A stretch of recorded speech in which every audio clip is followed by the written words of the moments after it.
je vais vous dire une chose très simple. C'est que la ruralité, c'est l'atout du pays. Au-delà du sentiment, et ce sentiment, je le partage parce que, et peut-être plus encore cette année que les années d'avant, je vais vous dire pourquoi. Pour vous faire une confidence, c'est que j'ai fait, à la recherche des fameux parrainages, 75 déplacements dans tous les sens. Et à chaque fois que je rentre, je me dis, mais qu'est-ce que notre pays est beau, quelle chance on a, et quelle absurdité de gâcher cet atout. Parce que c'est ça le problème. C'est que la ruralité, c'est la chance du pays, je dirais que c'est l'existence du pays. Et vous aviez une expression tout à l'heure, j'ai oublié, mais en vous écoutant, je me disais, la ruralité, c'est la France. C'est-à-dire que la France n'est plus la France si elle saccage la ruralité, si elle l'oublie, si elle ne la ressent pas par tous les pores de notre peau. C'est ça qui est important. Et ce qui me désole et ce qui m'effraie, c'est de voir à quel point nos dirigeants et l'appareil d'État, parce que c'est plus profond, ne la connaissent plus. En fait, ils ne la connaissent pas. Et c'est pour ça qu'ils la méprisent à ce point. Ils ne la connaissent pas, ils ne la vivent pas. Ils ne connaissent que les lignes TGV, que les lieux de vacances. Et ils connaissent mieux les autres pays que le propre pays. C'est ça le problème de fond et que c'est le plus grave. Alors, diversité des terroirs, je ne vais pas vous faire l'article, hein, diversité des paysages, nos traditions, c'est 2000 ans d'histoire, quoi, c'est ça. Et tout ça est en train d'être brisé. Alors moi, je n'ai qu'un objectif, je vous le dis très sincèrement, c'est de mener la politique qui permettrait de recoudre tout ça et, vous l'avez très bien dit, de redonner une vision à long terme. Et je pense que le moment est venu. Et je vais vous dire pourquoi. Parce que les Français le souhaitent. C'est-à-dire qu'il y a eu une période d'exode rural. Les gens voulaient aller à la ville. C'était le mirage. Et puis il y avait des avantages aussi, il faut être honnête. Tout n'est pas mauvais dans la ville et il ne s'agit pas d'opposer l'un à l'autre. Il s'agit d'arrêter d'exclure. C'est l'un et l'autre. On peut vivre en ville et adorer être en ruralité. C'est un peu d'ailleurs entre nous comme la voiture, la bicyclette, le métro, le train, l'avion. On n'est pas obligatoirement cycliste, on peut passer de l'un à l'autre. Ils n'ont pas compris les écolos. Donc, c'est pour moi, ne pas comprendre ça, c'est vraiment ne pas comprendre la France. Alors, qu'est-ce qu'on fait concrètement? Je ne vous passe pas sur tout ce qui s'est passé parce que je pense que parler de ce qui n'a pas marché, vous le savez, je n'ai pas besoin de revenir. Alors, jamais le moment n'a été aussi là où les Français veulent revivre en ruralité, ou du moins dans les villes moyennes, retrouver un peu d'air. Et paradoxalement, la vraie écologie, parce que moi j'appelle, il y a la fausse écologie et la vraie. La vraie écologie n'est pas antinomique de la ruralité. Et je le refuse. On peut être ami des animaux et aimer la chasse. On peut aimer la ruralité et respecter notre environnement. Au contraire, c'est quand on est en ruralité qu'on le comprend, l'environnement, qu'on l'apprend. Et c'est parce qu'en fait, les habitants des villes ne savent plus ce que c'est que l'environnement, qu'ils ont une vision tronquée de l'écologie, spectacle, et pas du tout la réalité des choses. Donc moi, je n'oppose pas les deux. Alors, qu'est-ce que je vous propose, très simplement? Puis après, il y aura des questions-réponses. D'abord, ça va vous paraître peut-être surprenant, je veux parler des institutions. Parce qu'on a détruit la commune libre. On a créé des nouvelles féodalités. C'est les régions, les intercos, le maire a été dépossédé de toutes ses responsabilités, il n'est plus qu'une sorte de garde champêtre, il a perdu le pouvoir des impôts et le pouvoir de l'urbanisme. Ce qui veut dire qu'en fait, on est revenu aux féodaux. Je veux la suppression de la région, revenir au couple commune-département, je veux abolir la loi NOTRe, rendre leur liberté aux communes, ne pas refuser des regroupements de communes si c'est sur la base du volontariat, mais arrêter avec ces usines à gaz féodales qui ont totalement abîmé notre territoire parce que les villages de France sont le moyen de faire renaître la ruralité. Et si on ne redonne pas la liberté aux villages de France, il n'y aura pas de renaissance de la ruralité. C'est fondamental. C'est un peu techno peut-être, mais c'est fondamental. Ensuite, le deuxième point, c'est de rattraper le retard d'équipement qui est une honte absolue. Comment se fait-il qu'au XXIe siècle, en France, on ne puisse pas téléphoner? J'ai parcouru toute la France, on ne peut pas téléphoner avec un portable. Partout, ça coupe, tout le temps. Parce que l'autorité politique s'est couchée devant des opérateurs téléphoniques. Et je ne parle pas du haut débit, je parle du téléphone. Mais comment imaginer qu'on puisse développer des territoires s'il n'y a pas de téléphone? Comment imaginer qu'on puisse demander aux agriculteurs d'envoyer leurs résultats par Internet, aux enfants de suivre des cours par Internet, aux personnes de faire du télétravail, puisque j'avais proposé en 2017 un plan à 5 milliards pour fibrer toute la France. C'était le coût du compteur Linky, qui est une aberration. Et on fibrait toute la France et on redonnait la possibilité de concilier télétravail et donc de redonner de la vie à la ruralité. Pour moi, les infrastructures de télécommunication, c'est la priorité. Je suis pour la renationalisation des réseaux, comme en Suisse, ce qui n'interdirait pas d'avoir des opérateurs différents pour les exploiter. Il ne faut pas confondre le tuyau et ce qu'il y a dedans. C'est fondamental. À l'ère du XXIe siècle, il faut qu'on soit aussi bien relié au fin fond de telle campagne qu'au quartier de la Défense. Et on peut le faire. Et ce n'est pas exorbitant comme coût. Avec 5 milliards d'euros, on le fait. Parce que vous savez que les départements ont payé des câbles, mais que les opérateurs refusent de brancher dessus. Et vous avez quantité de haut débit qui arrive au pied des villages. Et les gens ne peuvent pas y avoir accès. Sans parler qu'ils n'ont même pas le téléphone. Comment voulez-vous développer des territoires au XXIe siècle? Premier point. Deuxième point, un vrai service public ferroviaire. Il faut remettre en cause le traité de Barcelone qui a mis fin à la péréquation. C'est un peu technique, mais je veux y venir. La fin de la péréquation, c'est-à-dire la fin d'un monopole, c'est la fin des territoires ruraux. Parce qu'évidemment, si on ne peut plus gagner d'argent sur quelques lignes, on n'en perdra pas sur les autres. Et c'est comme ça qu'on a détruit la Poste, qu'on a détruit la SNCF, qu'on a tout détruit.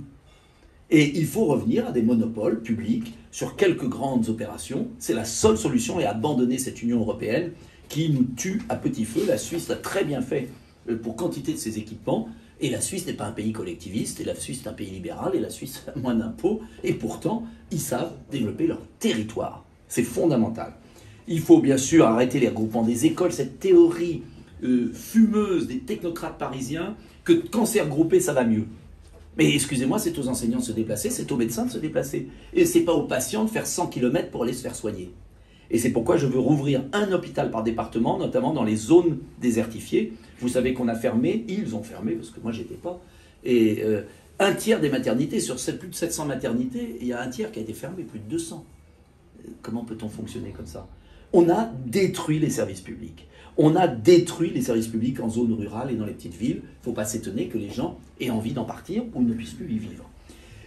Le troisième point qui me paraît essentiel, c'est de recréer de la valeur économique.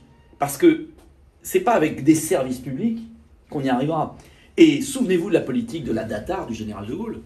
Les entreprises ne sont pas arrivées par hasard dans les territoires au moment des 30 Glorieuses. Il y avait un système de primes d'aménagement des territoires, de blocage en Île-de-France. Il y avait un vrai État qui orientait, qui irriguait.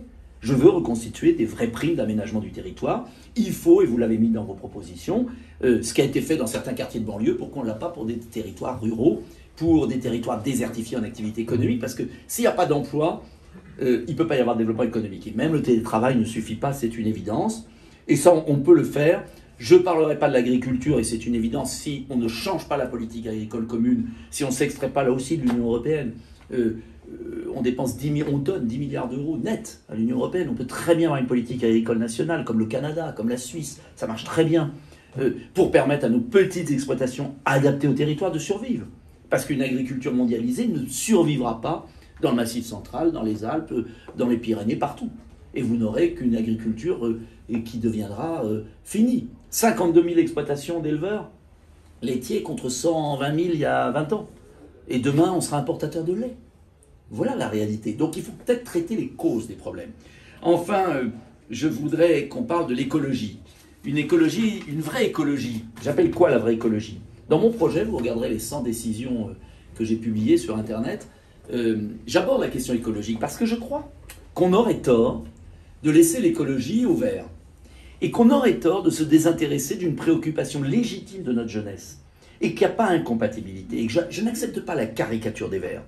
Mais la vraie écologie, c'est quoi? C'est d'abord un moratoire immédiat sur les éoliennes. Les 3 milliards de subventions annuelles prises sur notre facture d'électricité, je le mets sur l'isolation thermique. Bien plus utile. Et on arrête cette escroquerie financière des éoliennes qui est en train de foutre en l'air tout l'atout touristique de notre pays. C'est véritablement une urgence absolue. Et j'ai vu que le président de la République allait nous foutre en l'air maintenant le littoral avec 50 parcs éoliens. Il faut être complètement cinglé pour se lancer là-dedans, je vous le dis, comme je le pense. Le deuxième point, la vraie écologie, c'est de respecter les traditions.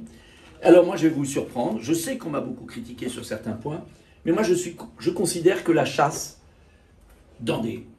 faite par des ruraux, c'est-à-dire faite par des gens sérieux, qui connaissent leur environnement, n'est pas incompatible avec la protection des animaux.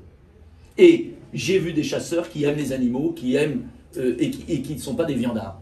Voilà. Et je n'aime pas cette façon d'opposer les uns aux autres, parce qu'on a besoin des chasseurs, sinon on sera complètement submergé par certaines espèces, il n'y aura pas de régulation, et je vais vous surprendre et je vais vous faire rire peut-être, mais c'est pas si par humour, c'est que je n'ai jamais compris pourquoi les écolos avaient de la pitié pour les loups et pas pour les brebis qui étaient bouffées. Parce que moi je crois que la défense du bien-être animal, c'est aussi de permettre aux brebis de ne pas être dévorées en permanence. Et c'est vraiment des écolos qui ont une vision de parc d'attractions. J'ai été visiter les éleveurs dans l'élection présidentielle précédente, dans les Hautes-Alpes, et ce que j'ai vu, il faut le voir pour le comprendre. Ce qu'ils vivent, c'est insupportable, parce que c'est pas la vraie écologie. On est en train d'induire en erreur les Français, on est en train de les tromper.